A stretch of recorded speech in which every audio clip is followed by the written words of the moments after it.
Hello, হ্যাঁ দিদি, ঘর ছাড়তে বা ডাস্টিং সব হয়ে গেছে। হ্যাঁ দিদি, জানি আমি। হ্যাঁ, চাবিও পাশের বাড়িতে রেখে দেব। হ্যাঁ, ঠিক আছে।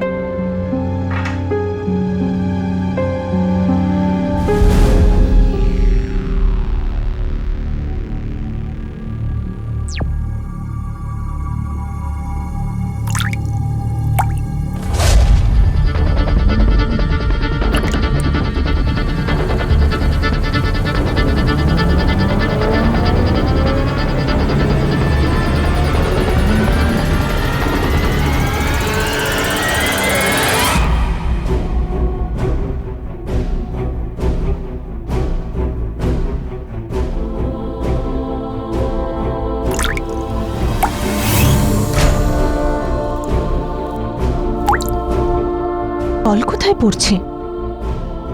মনে হয় কেউ কল খুলেই চলে গেছে।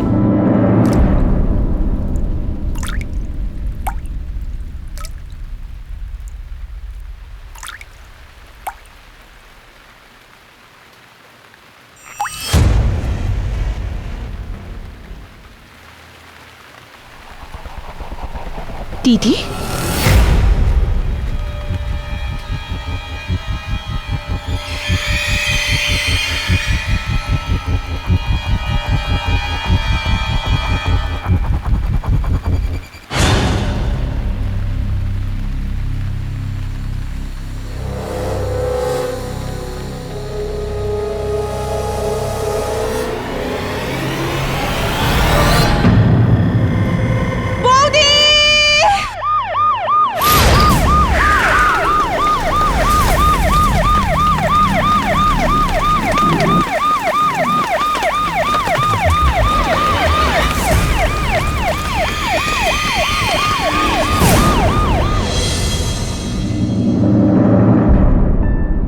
বরফে জমে থাকা মেয়ে মুম্বাইয়ের এত গরমের মধ্যে বাড়িতে কোল্ড ড্রিঙ্কস স্টোর আছে নাকি? হ্যাঁ, কে? না সাহেব, আমি কিচ্ছু জানি না। আমি তো এখানে শুধু কাজ করতে এসেছিলাম। সাহেব আর মেম সাহেব তো নিজে নিজের অফিস আছে সাহেব, আমি কিচ্ছু জানি না। কার বাড়ি এটা? আমার বাড়ি। আমি ধ্রুব দীক্ষিত। কি হচ্ছে এইসব? সাবিত্রী বাই, এই এই এই- এই লাশটা কার? এই প্রশ্নটাই তো আমি তোমাকে করতে চাইছি। তোমার বেডরুমে এই লাশটা পাওয়া গেছে। কে হয় এ? আরে আমি কি করে জানবো? আমি তো এক্ষুনি অফিস থেকে বাড়িতে এলাম। আর পুলিশ স্টেশন নিয়ে চলো একে, সব মনে পড়বে ওখানে ধীরে ধীরে।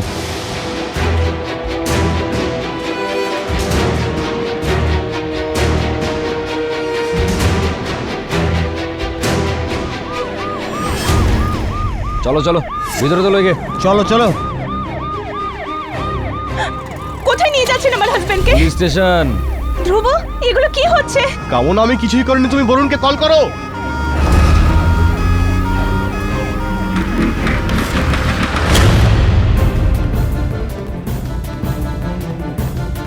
হ্যালো বরুণ, বরুণ, রূপকে পুলিশ ধরে নিয়ে গেছে। আমার তোমার সাহায্য চাই। স্যার, আমি দিব্যি খেয়ে বলছি, ওই মহিলার লাশ আমার বেডরুমে কি করে এলো আমি জানিই না। না আমি ওই মহিলাকে জানি, আর না আমার স্ত্রী জানে। আচ্ছা, তো তাহলে কি তোমার অনুপস্থিতিতে কেউ ওই মৃতদেহ তোমার বাড়িতে রেখে দেয়? স্যার হতে পারে, কিন্তু এরকম করবেটা কে? কিন্তু কেন? না, সেটা তো খোঁজ করে দেখব। লাশ আমরা ওর বেডরুমে পেয়েছি, তাও আবার পুরো বরফে প্যাক করা। আর আপনি বলছেন যে আমি এরকম সাইকো অপরাধীকে ছেড়ে দেব? আমি এটা বলছি না যে ওকে ছেড়ে দাও রাথোর। এটা বলছি যে ওই লাশটার তো খোঁজ করো। কে সেটা, কোথা থেকে এলো, একবার দেখতে পারি আমি ওই লাশটা। চলুন। থানা তল্লাশি চলছে। বডির হাত থেকে একটা চুড়ি পাওয়া গিয়েছিল, তার উপর একটা জুয়েলারের মোহর আছে। ওখানে এনকোয়ারি করছি, হয়তো আইডেন্টিফাই করা যাবে কে কোথা থেকে এসেছে। আর মৃত্যুর কারণ? মাথার পিছনে কোনো ভারী জিনিস দিয়ে আঘাত করা হয়েছিল, আর মৃত্যুর পরে আপনার ক্লায়েন্টকে ফ্রিজে রেখে দিয়েছিল। তো তাহলে ধ্রুবর বাড়িতে কি এত বড় ফ্রিজ ছিল যাতে এই লাশটা ধরে যেত? দেন নোটিস তো করিনি, কিন্তু আশেপাশে নিশ্চয়ই ছিল, নাহলে বডি ওখানে এলো কি করে? কেউ কাউকে হত্যা করে সেই লাশটা ফ্রিজে কেন রাখবে? এখন পাঠক সাহেব এগুলো সব নিজের নিজের আলাদা আলাদা শখ। ফ্রিজারে রাখবেই তো ওই লাশটাকে বের করে পর্দার পেছনে কেন রাখবে? যাতে ও ধরা পড়ে যায়? এবার দেখুন পাঠক সাহেব, এটা তো কোর্ট নয়, এইসব ব্যাপার আপনি কোর্টে গিয়েই প্রুফ করবেন। কি হলো পাঠক সাহেব? রাঠোরবাবু, লাশটাকে দেখে এরকমটা মনে হচ্ছে যে 1-2 দিন নয়, কয়েক মাস ধরে ফ্রিজারে রাখা হয়েছে এটা। পাঠক সাহেব, এখন আপনি ফ্রোজেন বডিরও এক্সপার্ট হয়ে গেছেন। এক্সপার্ট নই, অনুমান এটা স্যার। আমার। এই লাশের খবর পেয়েছি স্যার। সুহাসিনী শিন্ডে, অভ্যুদয়নগর, মোড়ুল নাকা, অন্ধেরি ইস্ট। খোঁজ নাও এর আর ধ্রুব দীক্ষিতের কি সমস্যা। ঠিক আছে স্যার। প্রেম ভালোবাসার সমস্যা হবে পাঠক সাহেব? এমনিতে আপনি কেন এই সমস্যাটার মধ্যে পড়ছেন? আপনার সহায়ক বরুণের বন্ধু তো। স্যার, আরেকটা খবর পেয়েছি এই মহিলার ব্যাপারে। এর তো প্রথম থেকে পুলিশ রেকর্ডে নাম আছে মিসিং কেসে। আর স্যার, এরই স্বামী এর নিখোঁজ হওয়ার রিপোর্ট লিখিয়েছিল। এই মহিলা বিগত 3 বছর ধরে নিজের বাড়ি থেকে নিখোঁজ, আর পাওয়াও গেল এখন 3 বছর বাদে, তাও আবার বরফের মতো জমে গিয়ে। ঠিকানা যখন পাওয়া গিয়েছে, স্বামীকেও খুঁজে পাওয়া যাবে। এক্সকিউজ মি ইন্সপেক্টর স্যার, আমি হলাম সুহাসিনীর বাবা, retired colonel Manohar Desai. I am sorry, কিন্তু আপনাকে বডিটা আইডেন্টিফাই করতে হবে। Sure inspector.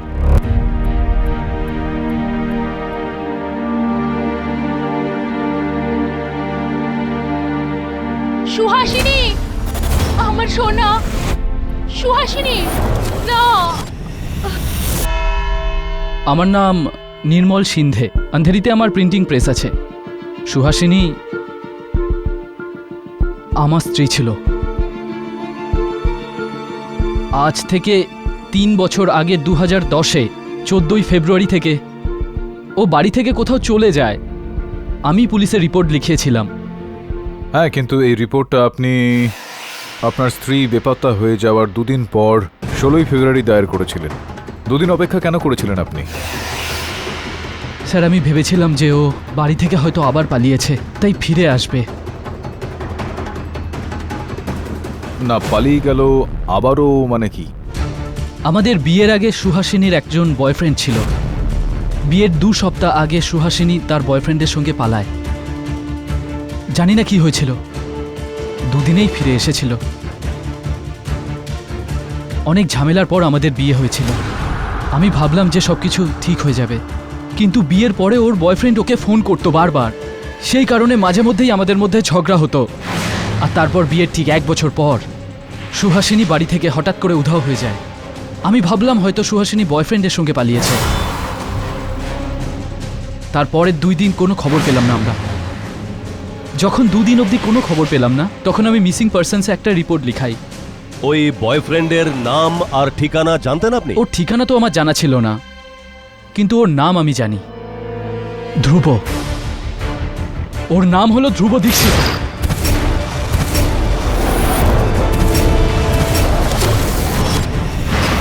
ওই হলো আমার স্ত্রীর বয়ফ্রেন্ড।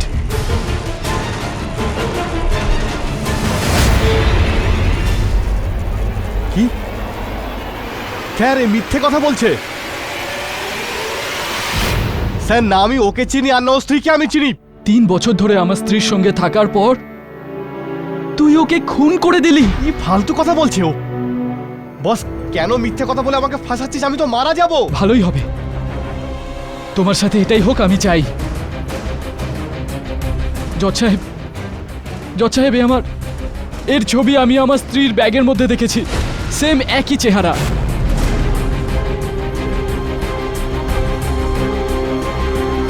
তুই আমার জীবন তছনছ করে দিলি ভাই। মিথ্যে! তুই আমার জীবন বরবাদ করছিস। আর কেন করছিস আমি তো কিছুই বুঝতে পারছি না। আলপনা, আলপনা দাঁড়াও। আলপনা, আমি কোনো সুহাসিনীকে চিনি না। আরে আদালতের মধ্যে এসব কি হচ্ছে? এ কি? এটা হচ্ছে, আরে কি? থামাও, আরে কি হচ্ছে এসব? মেরে ফেলবো তোকে, বাঁচতে তোকে দেবো না, আমি বলে দিচ্ছি। মিস্টার ধ্রুব, শান্ত হয়ে যান। মেরে ফেলবো আমি তোকে। এই রাগ মাই লর্ড, এই রাগ যা নির্মল সিন্ডের স্ত্রীর মৃত্যুর কারণ হয়ে দাঁড়ায়, প্রাণঘাতী রাগ। দেখুন দেখুন দেখুন কেমন একটা রাগে ছটফট করছে, যেন ওকে খুন করে ফেলবে। আপনি কেন হ্যাঁ। ছটফট করছেন? হ্যাঁ ভাই, তুমি যে এই অভিযোগটা এনেছো আমার মক্কেলের ওপর, এটার কোনো প্রমাণ রয়েছে যে ইনি তোমার স্ত্রীকে মেরেছে? ওই ছবিটার কথা তুমি বলেছিলে, সেই ছবিটা রয়েছে তোমার কাছে? না স্যার, ছবি তো নেই আমার কাছে, কিন্তু হ্যাঁ একটা প্রমাণ আছে, ইন রাইটিং। In writing? হ্যাঁ। কি সেই প্রমাণ? আমার কাছে এই হলো ওর লাভ লেটার। এটা 3 বছর আগে আমার হাতে এসেছিল। ডিয়ার ধ্রুব, এটা 3 বছর ধরে বাঁচিয়ে রেখেছো তুমি? হ্যাঁ। মিস্টার পাঠক, এটাকে ওর স্ত্রীর একটা স্মৃতি মনে করুন। এই লেটার থেকে এটাই পরিষ্কার প্রমাণিত হচ্ছে যে মিস্টার ধ্রুবর মিসেস সুহাসিনীর সঙ্গে কেমন সম্পর্ক ছিল। ইওর অনার, হ্যান্ডরাইটিং এক্সপার্টকে দিয়ে আমি এই চিঠিটার পরীক্ষা করাতে চাই, যাতে এটা জানতে পারা যায় যে এই হ্যান্ডরাইটিং সুহাসিনী দেবীর কিনা। তার কোনো প্রয়োজনই হবে না মিস্টার পাঠক, তার কোনো প্রয়োজনই হবে না। বলো, তুমি ওই মহিলাকে কেন মারলে? কেন ও তোমাকে ব্ল্যাকমেল করা শুরু করেছিল, নাকি ও তোমাকে এটা বলছিল যে তুমি ওকে বিয়ে করে নাও, না হলে ওর আর তোমার অ্যাফেয়ারের ব্যাপারে তোমার স্ত্রীকে বলে দেবে, তাই না? স্যার স্যার আপনি কি বলছেন? স্যার এরকম আমি কিছুই করিনি, আমি তো শুধু ওকে। হ্যাঁ, তুমি সুহাসিনীর মাথায় আঘাত করে ওর প্রাণ নিয়েছো।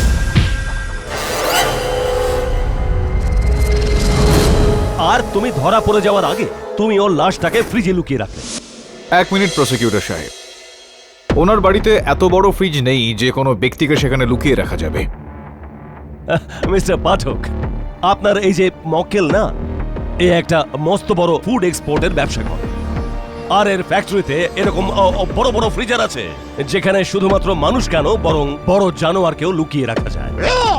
ইনি ওখানেই ওনাকে মেরে স্টোর করে দেয়।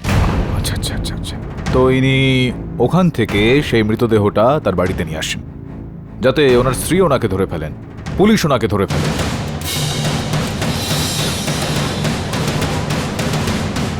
I agree with you mister Pathak, কেউ এরকম বোকামি কেন করবে? মিলর্ড, এটা তো শুধুমাত্র মিস্টার ধ্রুবই বলতে পারবে। ওনার ভয় ছিল যে ফ্যাক্টরিতে লুকিয়ে রাখা লাশ ধরা না পড়ে, এই জন্য ও লাশটাকে নিজের বাড়িতে নিয়ে আসে, আর ওই লাশটাকে অন্য কোথাও পাচার করার ইচ্ছা ছিল, কিন্তু তার আগে ধরা পড়ে যায়। ওই লাশটা ঘরে লুকানোই হয়নি প্রসিকিউটর সাহেব, পর্দার পিছনে রাখা হয়েছিল, স্পষ্টভাবেই ওনাকে ফাঁসানোর জন্য। ও, তাহলে ওই লাশ বাড়িতে কি করে চলে এলো? জাদু মন্ত্রে? না, জাদু দিয়ে নয়। আসলে আপনার এই প্রশ্নের উত্তরটা ধ্রুবর বিল্ডিং এর লবিতে লাগানো সিসিটিভি ক্যামেরার ফুটেজ থেকে পাওয়া যাবে। ইওর অনার, এটাকে চালানোর অনুমতি চাইছি আমি।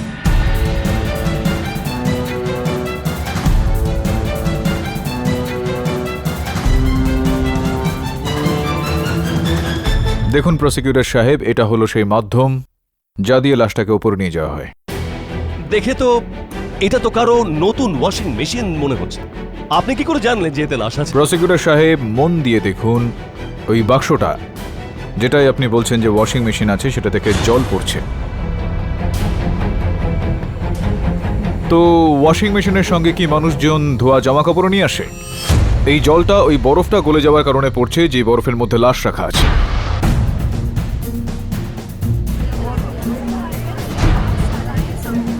আর এই দেখুন, ওই লিফটে ঢুকতেই ওনারা 4th ফ্লোরের বাটন প্রেস করলেন, 4th ফ্লোর যেখানে ধ্রুব দীক্ষিতের বাড়ি।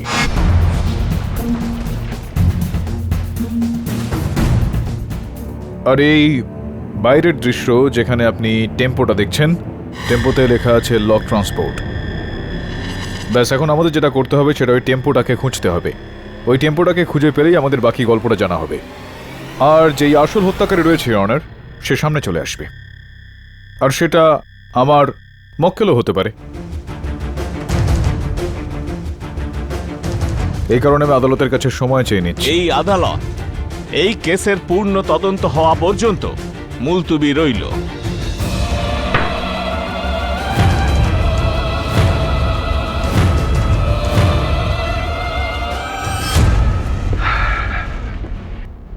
এক্সকিউজ মি মিস্টার পাঠক, হ্যাঁ কর্নেল সাহেব বলুন।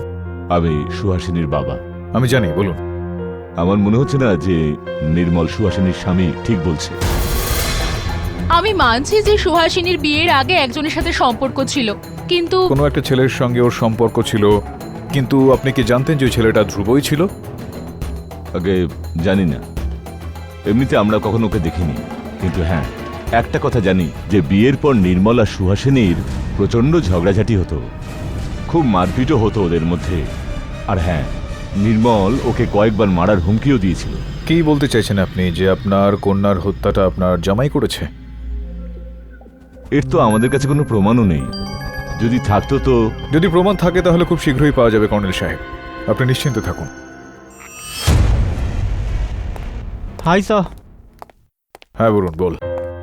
স্যার, পুরো শহরের লাক ট্রান্সপোর্ট নামে 3টে কোম্পানি আছে, দুটোকে আমি চেক করে নিয়েছি, কিন্তু ওখান থেকে ওই সন্ধে শ্রদ্ধা কলোনিতে কোনো ওয়াশিং মেশিন ডেলিভার করা হয়নি। এখন শুধু এই 3 নম্বর কোম্পানিটাকে চেক করা বাকি আছে।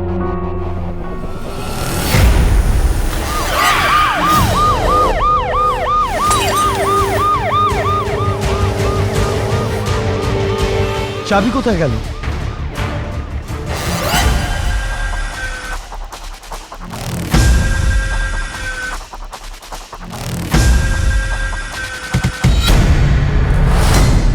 যাওয়া যাক পুলিশ স্টেশন। বল। স্যার মেরো না, মেরো না, আমি সব সত্যি কথা বলছি। ওই লোকরা আমাকেই বলেছিল ওয়াশিং মেশিন ডেলিভারি করার জন্য, কিন্তু আমি কি করে জানবো ওয়াশিং মেশিনের মধ্যে লাশ থাকবে? স্যার, আমি তো শুধু টেম্পো চালাচ্ছিলাম। কারা ছিল তারা? আমি জানি না স্যার, কিন্তু ওরা আমাকে 3000 টাকা দিয়েছিল।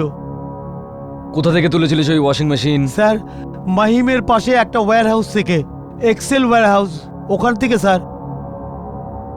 এক্সেল ওয়্যার হাউস মাহিম, ওর মালিক মহিন্দর সিং। মহিন্দর সিং? কে মহিন্দর সিং? আমার যে ফুড এক্সপোর্টের বিজনেস আছে, আমি মনিন্দর সিং এর কাছ থেকে ওনার ওয়্যার হাউস রেন্টে নিয়েছি কয়েক বছরের জন্য। গত মাসেই আমি জানতে পেরেছি উনি টাকার গন্ডগোল করেন, ওনার অ্যাকাউন্টে টাকা এদিক ওদিকে করেন। মানে মহিন্দর সিংকে ওখান থেকে সরিয়ে দিয়ে তার জায়গায় কন্ট্রাক্টটা আপনি অন্য কাউকে দিয়েছেন? হ্যাঁ, অনেক অনেক বড় হুমকি দিয়েছিলেন উনি। তার মানে এটা দাঁড়ায় যে মহিন্দর সম্ভবত সেই বিষয়টার প্রতিশোধ তোমার থেকে নিচ্ছে। দেখুন, সত্যি আমি বুঝতে পারছি না যে আপনি কি বলছেন আর কেন বলছেন। আগে আমার তো স্টোরেজের ওয়্যার হাউস আছে, আর ওখানে আমি খাওয়া দাওয়ার জিনিস স্টোর করে থাকি, লাশ রাখি না। আচ্ছা, খাবার দাবারের জিনিস রাখতেন, ওয়াশিং মেশিন রাখতেন না? না, মানে আপনার ওই যে দুজন কর্মচারী রয়েছেন, সোহন আর মকরন্দ, ওরা ওদের বক্তব্যে এটা বলেছে যে আপনার কথা মতো তারা ওয়াশিং মেশিন অর্থাৎ ওই লাশটা ওরা ডেলিভার করেছিল ওনার বাড়িতে 4th ফ্লোরে।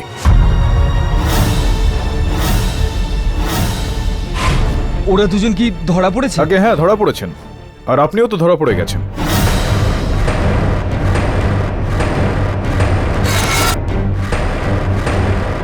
দেখুন, ওই লাশটা ধ্রুবর বাড়িতে আমি পাঠিয়েছিলাম আমার লোকজনদেরকে দিয়ে, যখন ও বাড়িতে ছিল না। জানি না কেসের রায়টা কি হবে, কি বলবেন? Order order! আমি ডুপ্লিকেট চাবি বানিয়ে ওই লাশটা ওর বাড়িতে পাঠাই, কারণ আমি ধ্রুবকে ফাঁসাতে চেয়েছিলাম। না, ফেসে তো এখন আপনি গিয়েছেন হত্যার অভিযোগে। দেখুন উকিল সাহেব, আমি ওই ভদ্রমহিলাকে মারিনি। আমি আপনাকে সমস্ত কথা বলছি, প্লিজ একবার শুনুন। আমার ওয়্যার হাউসে একটা সেকশন আছে যেখানে ফ্রিজ থাকে, আর স্যার তার মধ্যে একটা বড় ফ্রিজ কোনো যজ্ঞি 3 বছরের জন্য আমার কাছ থেকে ভাড়ায় নেয়, আর অ্যাডভান্সে আমাকে 4 বছরের ভাড়াও দিয়েছিল স্যার। আর একদিন আমি সমস্ত ফ্রিজ চেক করছিলাম। ওই মকরন্দ। হ্যাঁ জি স্যার। ওই আমাদের এইসব ফ্রিজগুলোর ভাড়াটারা ঠিকঠাক সময় আসছে তো? হ্যাঁ স্যার। কোথাও কোনো সমস্যা হচ্ছে না তো? Good good. আরে মকরন্দ, এই ফ্রিজটা এত নোংরা কেন হয়ে রয়েছে? 3 বছর ধরে বন্ধ হয়ে পড়ে আছে স্যার, আর যখন থেকে ভাড়া দিয়েছি তখন থেকে জিনিস বদলায়নি। খোলো এটাকে দেখি। আরে স্যার, তালা লাগানো আছে, আরে চাবি তো ওই ভাড়াওয়ালা জাগ্গি সিং এর কাছে আছে। 3 বছর ধরে তালা লাগানো, আর জাগ্গি সিং এসেছিল মাঝখানে এটাকে খুলে দেখার জন্য। 3 বছর ধরে তো কোনোদিন আসেনি, আর আমি দেখিও নি ওকে। যাও এটার মাছটা কিনে আসো, দেখি এর মধ্যে কি আছে। আমার তো কোনো গন্ডগোল মনে হচ্ছে এর ভিতরে। খোল খোল, টান।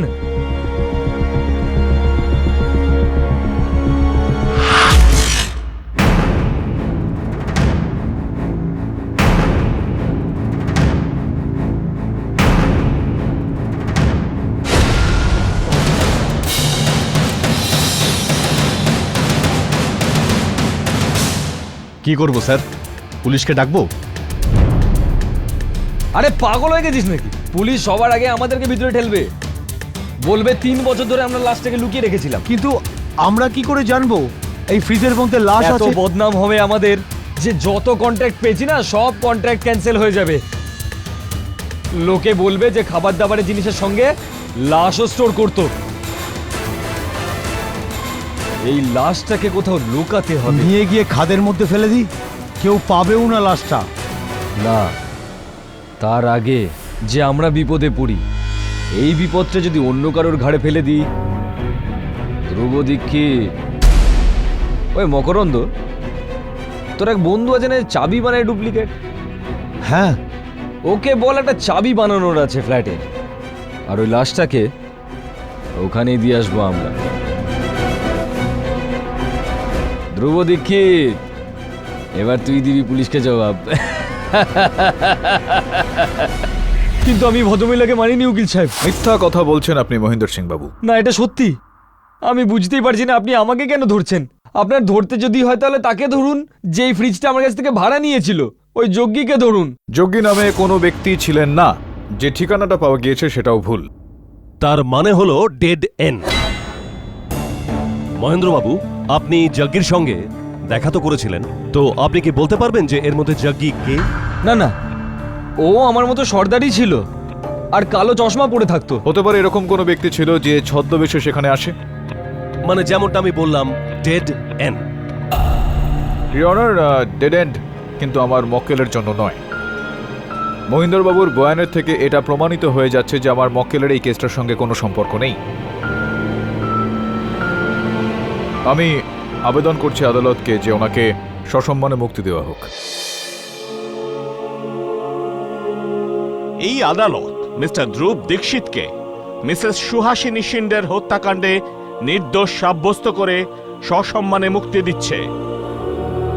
কিন্তু এই কেসে মিসেস সুহাসিনী শিন্ডের হত্যাকাণ্ডের অনেক নতুন তথ্য বেরিয়ে এসেছে।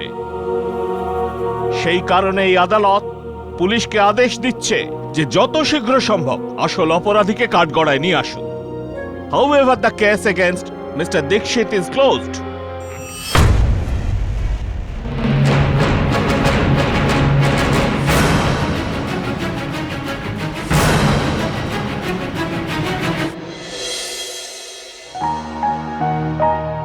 স্যার, ধ্রুব আর আলপনা আপনাকে থ্যাঙ্কস জানিয়েছে। সেটা তো ঠিক আছে বলুন, কিন্তু আমি এটা ভাবছিলাম যে কেসটা এখনো সমাপ্ত হয়নি। কেননা যদি ধ্রুব সুহাসিনীকে হত্যা না করে, তাহলে সুহাসিনীকে হত্যা কে করেছে? স্যার, এই কথাটার খোঁজ তো পুলিশ করেই নেবে। মহিন্দর সিং ধ্রুবকে ফাঁসাচ্ছিল, কেননা ধ্রুব মহিন্দর সিং এর কন্ট্রাক্টটা ক্যান্সেল করে। ব্যক্তিগত শত্রুতা। কিন্তু নির্মল তো ধ্রুবকে চিনতও না, কোনরকম জানতও না। তাহলে ও কেন ফাঁসাবে? কিভাবে ফাঁসাবে? স্যার, আপনি দেখে নেবেন, নির্মলই খুন করেছে, আর পুলিশ ওকে মজাও দেখাবে। স্যার, আমি বলছি আমি আমার স্ত্রীকে মারিনি। তাহলে তুই ধ্রুব দীক্ষিতকে কেন ফাঁসাচ্ছিলিস? স্যার, স্যার, সুহাসিনীর যে বয়ফ্রেন্ড ছিল তার চেহারা ওর সঙ্গে মিলতো। এবার বলবি যমজ ভাই ছিল। স্যার, ওই স্যার জমজ ছিল না কি ছিল আমি জানি না। আমি শুধু এইটুকু জানি যে ওর নাম হলো ধ্রুব, আর ওর চেহারা সেম ছিল। আর ওই যে লাভ লেটারটা ছিল সুহাসিনী ওর জন্যই লিখেছিল। স্যার, হ্যান্ডরাইটিং এক্সপার্টের কথা অনুযায়ী এই চিঠিটা ওনার বউ সুহাসিনী লিখেছিল। দেখলেন স্যার, দেখলেন? আমি বলেছিলাম না স্যার, আমার ওয়াইফের খুনি এই। কবে কখন কিভাবে এ করেছিল কাজটা সেটা বের করা আপনার কাজ। অদ্ভুত সমস্যা তো। স্যার, এবার কি সমস্যা আমি কি করে বলবো? প্লিজ আমাকে এখান থেকে মুক্ত করে দিন। যাও। Thank you sir.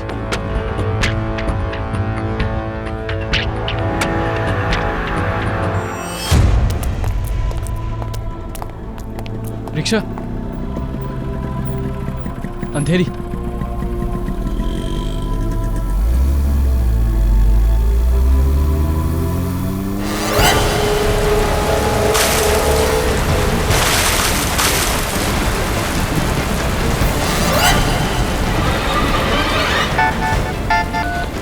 Hello, K?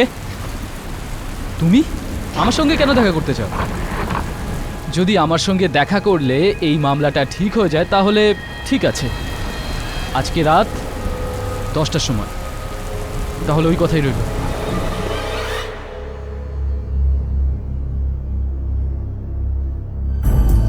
Dhruv, I am really sorry ধ্রুব। ওই সময় আমার মনে হয়েছিল যে তোমার ওই মেয়েটার সাথে। এত বছর হয়ে গেছে আমাদের বিয়ের, আর একটা ঝটকায় তোমার সব বিশ্বাস চলে গেল, তা ওই নির্মলের কথায়। ব্যাস এতটাই ভরসা করতে আমাকে? নো, আই এম সরি আলপনা। তুমি আমাকে হার্ট করেছো, তার দাম তো কাউকে না কাউকে দিতেই হবে আলপনা। রূপ, কোথায় যাচ্ছ এত রাতে? শোনো, আমার কথা তো শুনে যাও।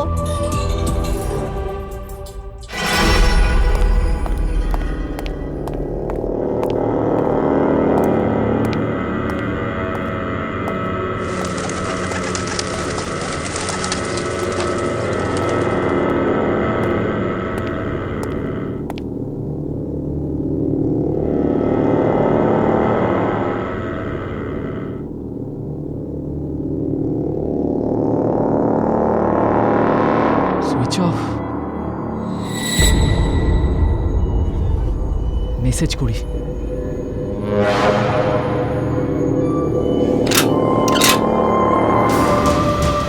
না না না, আমাকে মেরো না, আমি পুলিশকে।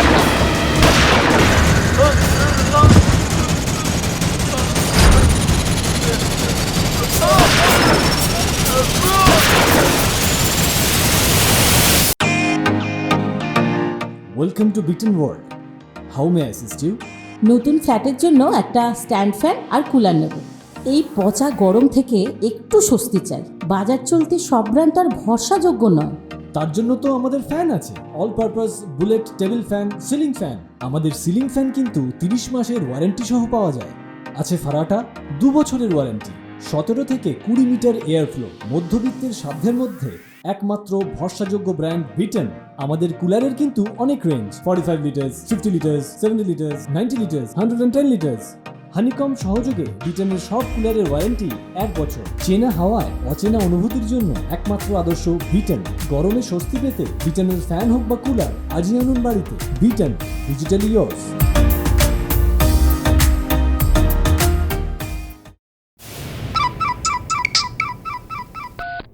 হ্যালো, হ্যাঁ আলপনা দেবী, বলুন।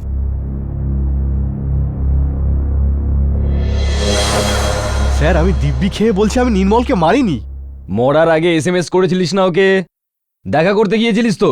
হ্যাঁ, দেখা করতে ডেকেছিলাম কিন্তু। না, তুমি দেখা করতে গিয়েছিলে কি যাওনি নির্মল? স্যার, আমি গিয়েছিলাম, আমি রাজন মিলে ওকে দেখা করতে ডেকেছিলাম, কিন্তু শুধু এটা জিজ্ঞেস করার জন্য যে ও কোর্টে আমার নামটা কেন নিল। কিন্তু স্যার, আমি ওখানে পৌঁছাতে দেরি হয়ে গিয়েছিল, আর যখন আমি পৌঁছলাম গিয়ে দেখলাম ওখানে ওর লাশ পড়ে আছে।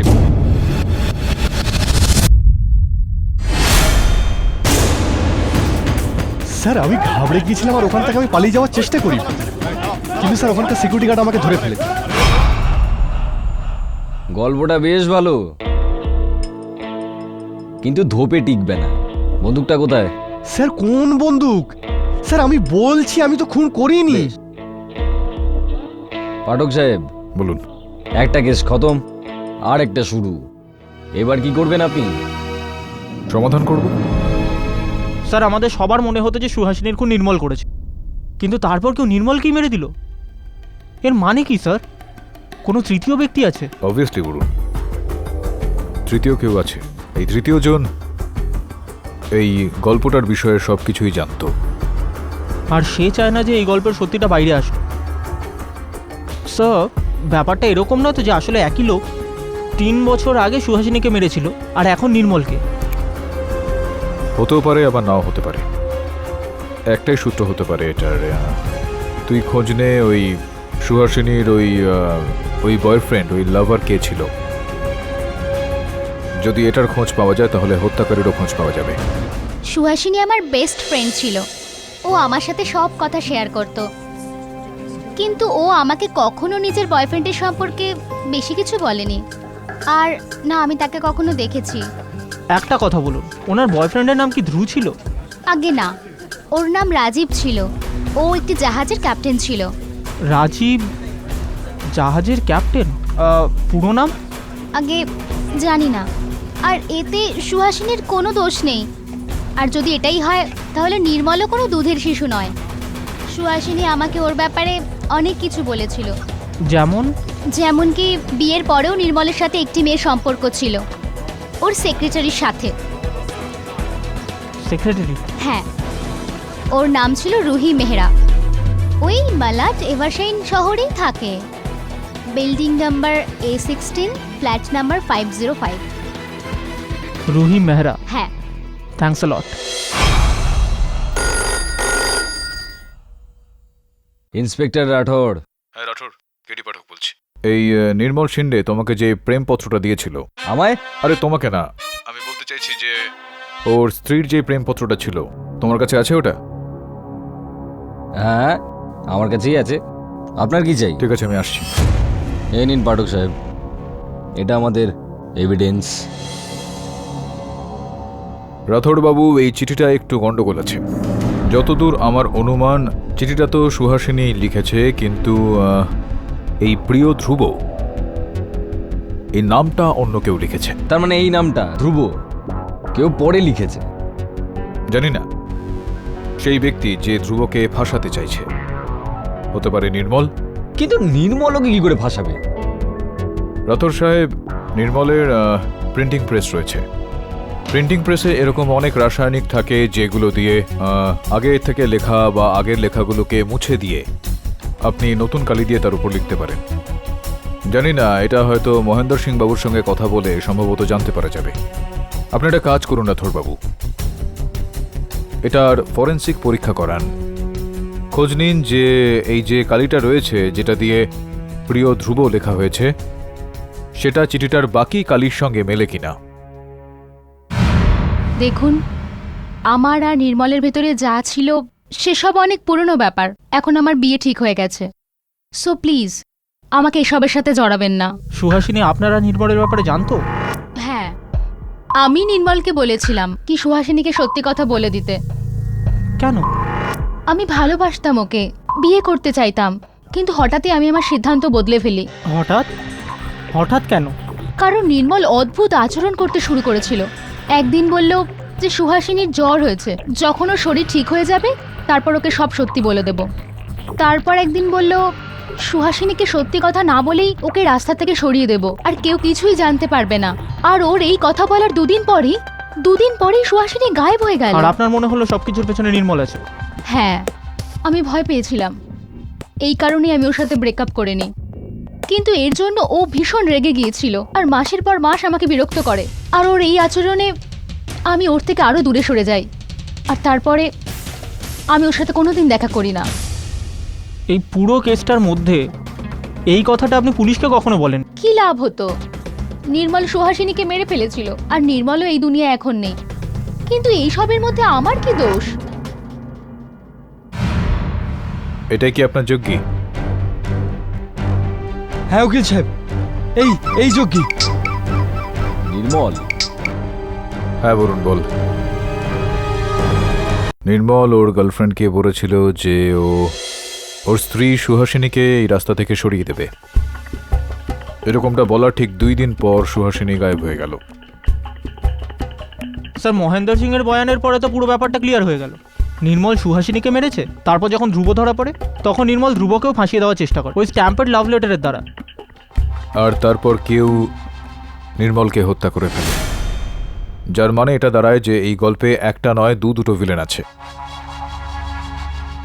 একজন নির্মল, আর দ্বিতীয়কে আমাদের খুঁজতে হবে। স্যার, কে হতে পারে? রুহি নাকি সুহাসিনীর বন্ধু মেঘা? একটা কথা বল, যদি তুই সুহাসিনীকে মারতে চাইতি, সাপোজ, তো কোথায় মারতি?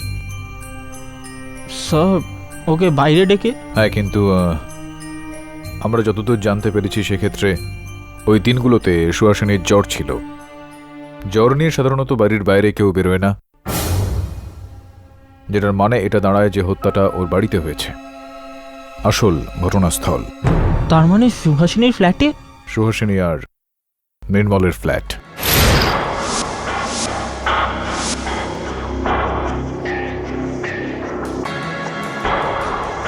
নির্মলের মার্ডার মুকেশ মিলে হয়েছিল, এই ঘরে নয়। তাহলে তুমি এখানে কি খুঁজছো?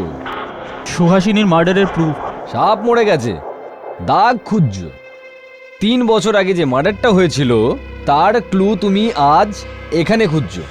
মানে এত বছর ধরে হত্যাকারী সমস্ত প্রমাণ এখানে ফেলে রেখেছে।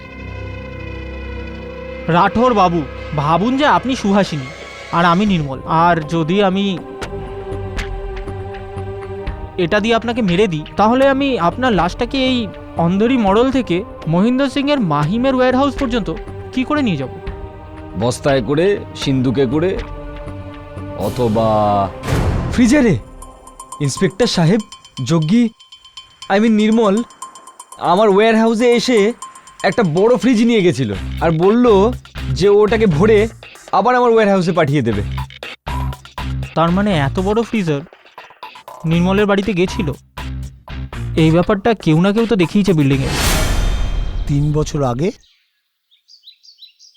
হ্যাঁ স্যার, নির্মল স্যারের কাছে একটা বড় ফ্রিজ এসেছিল, কিন্তু উনি সেটা ফেরত পাঠিয়ে দিয়েছিলেন। সেটা উনার অর্ডার ছিল না বলে। ওই ফ্রিজারটা কি ওনার বাড়িতে ওপর অব্দি গেছিল? হ্যাঁ স্যার, কিন্তু ঠিক 10 মিনিট পরে নির্মল স্যার বললেন এটা উনার অর্ডার নয়। তারপর ওই লোকগুলি ওই জিনিসটাকে নিচে নামিয়ে আনে, তারপর নিয়ে এসে টেম্পোতে রাখে। 10 মিনিট? ওই 10 মিনিটে নির্মল সুহাসিনীর লাশটাকে ফ্রিজারে ঢুকিয়ে দিয়েছিল। কি স্যার? কিছু না। Thank you. কি স্যার 50? এই খবরের জন্য তো আমি 100 টাকা পেয়েছিলাম। এই খবরের জন্য আপনি 100 টাকা পেয়েছিলেন? কে দিয়েছিল আপনাকে? ওই পুলিশের লোক স্যার। আজকাল পুলিশের লোক পাবলিককে ঘুষ দিচ্ছে স্যার। ওই পুলিশের লোকটার মুখ মনে আছে আপনার? ওই পুলিশের বেশে আপনি ছিলেন কর্নেল সাহেব? আগে হ্যাঁ, আমি ওই সিকিউরিটি গার্ডের কাছে ওই ফ্রিজারের ব্যাপারে জিজ্ঞেস করি। কেন? নিজের জামাইকে হত্যাকারী প্রমাণ করার জন্য প্রমাণ জড়ো করছিলেন আপনি? পাঠক সাহেব, একজন বাবার তো এই অধিকার থাকে যে সে তার মৃত মেয়ের খুনির কাছে পৌঁছবে। হ্যাঁ, কিন্তু এতটা অধিকার বোধহয় হয় না যে পরবর্তী রাতে সেখানে গিয়ে রাজন মিলে নির্মলকে খুনি করে ফেললেন। মিস্টার পাঠক, আমি নির্মলকে শাস্তি দিতে চেয়েছিলাম। এর অর্থ এই নয় যে নির্মলের প্রাণ আমি নিয়েছি।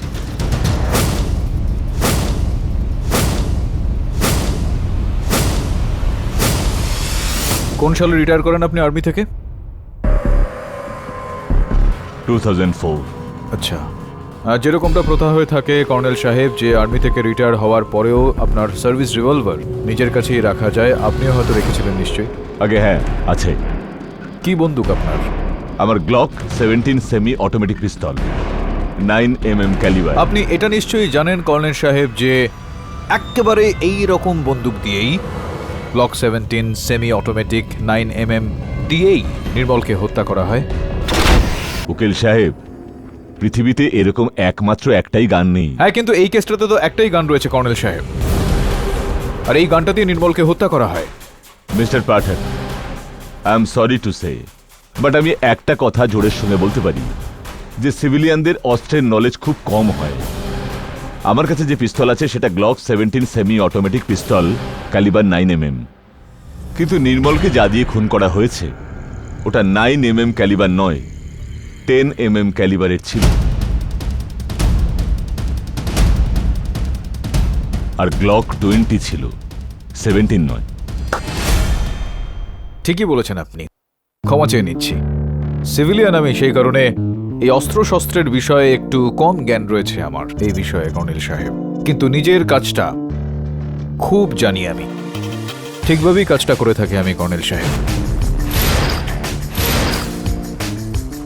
পুলিশ স্টেটমেন্ট অনুযায়ী প্রেসে যে কথাটা ওঠে সেখানে শুধুমাত্র এটাই লেখা হয়েছিল যে গ্লক পিস্তল দিয়ে নির্মলকে হত্যা করা হয়।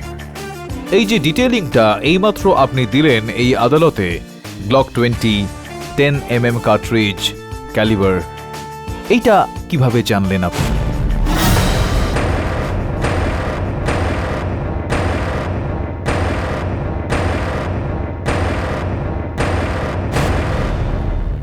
আমি বলছি আপনাকে কিভাবে, কেননা গ্লক 20 অটোমেটিক 10mm ক্যালিবার পিস্তল আপনারই ছিল, যেটা আপনি তাক করেছিলেন নির্মলের উপর, আপনি গুলি চালিয়েছিলেন, আপনি ওকে হত্যা করেছিলেন, হ্যাঁ কি না?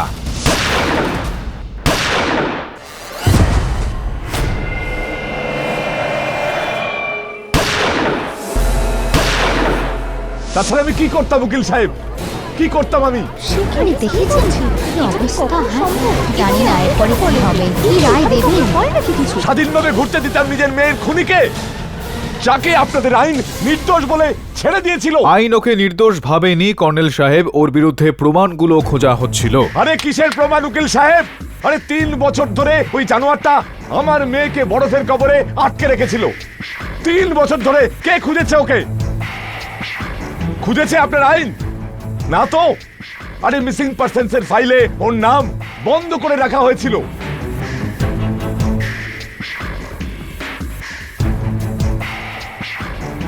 আমার কোনো আস্থা নেই। আমার কোনো আস্থা ছিল না আপনাদের উপর, আর না আমার আস্থা আছে আপনাদের আইনের উপর। এই জন্য ওর ফয়সলা আমি নিজে করেছি। ওই জানোয়ারের মতো মানুষটাকে শাস্তি দিয়ে আমি নিজে শাস্তি দিয়েছি ওকে। কর্নেল সাহেব, যদি আপনার মতো সমস্ত ভারতবাসী আইনটা নিজেদের হাতে তুলে নেয়, তাহলে এই দেশের আইনের কি দরকার? এই দেশের সংবিধানের কি প্রয়োজন? এখন আপনি আপনার কন্যার হত্যাকারীকে সাজা তো দিয়ে দিলেন, কিন্তু আপনার এই কাজটার জন্য যে সাজাটা আপনি পাবেন, আর সেটার জন্য আপনার পরিবার যে শাস্তিটা পাবে, সেই শাস্তিটা পাওয়ার কি খুব দরকার ছিল? I don't think so. The defense rests, Your Honor. এই আদালত মিস্টার নির্মল শিন্ডেকে মিসেস সুহাসিনী শিন্ডের মার্ডার কেসেতে দোষী সাব্যস্ত করছে, কিন্তু মিস্টার শিন্ডে হত্যাকাণ্ডে মিস্টার ধ্রুব দীক্ষিতকে সসম্মানে মুক্তি দেওয়ার পর কর্নেল দেশাইকে দোষী সাব্যস্ত করে ওনাকে গ্রেপ্তারের হুকুম দিচ্ছে। However, the case is pertaining to the murders of Mrs. Suhasini Shinde and Mr. Nirmal Shinde are closed.